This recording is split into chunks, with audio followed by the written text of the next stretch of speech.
So the team is telling me to go first, and I'm no expert. But I want to give you a little bit of a history of my background in dealing with grievances from the managerial perspective.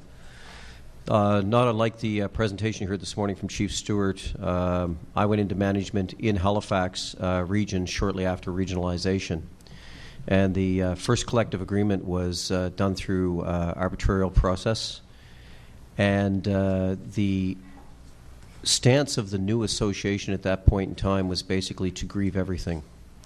So we were a evolving and changing organization, having been brought together out of 38 separate fire departments. And of course, there was a significant amount of change going on as we were trying to put new policies and procedures in place and standardize equipment and processes. And the association at that point in time was not willing to sit down and discuss anything. They wanted everything to be handled through the grievance and through the arbitral process. So the strategy that we took, and I know a lot of people are probably going to go, you got to be kidding me, but the strategy we actually took was every time we instituted or were about to institute a change, we would start a binder and we'd start doing our research into the particular change we were going to make and what the arbitral law was supporting whether or not management could make those kind of changes. And we'd actually start to prepare our briefs for arbitration before we'd even announce the change in the organization. And the entire strategy was to get the union to stop doing what they were doing, which was taking everything to arbitration.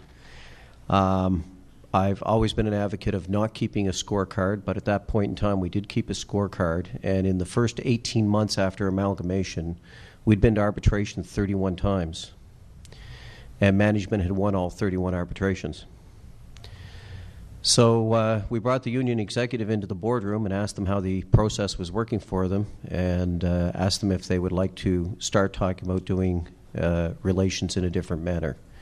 And fortunately, they did, and in that particular case, they have been freely bargaining since then and have been negotiating all of their collective agreements up to the current one that they're at right now in Halifax, which is a 12-year collective agreement that has 3-year reopeners on certain clauses.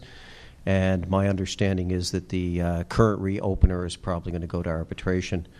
But that's 9 years into the 12-year agreement. So I think that's a pretty good success right there. Fast forward, I arrive out in Calgary in 2005. The department out there has not had a bargained collective agreement since 1993. In fact, they've always lagged typically about 2 years in the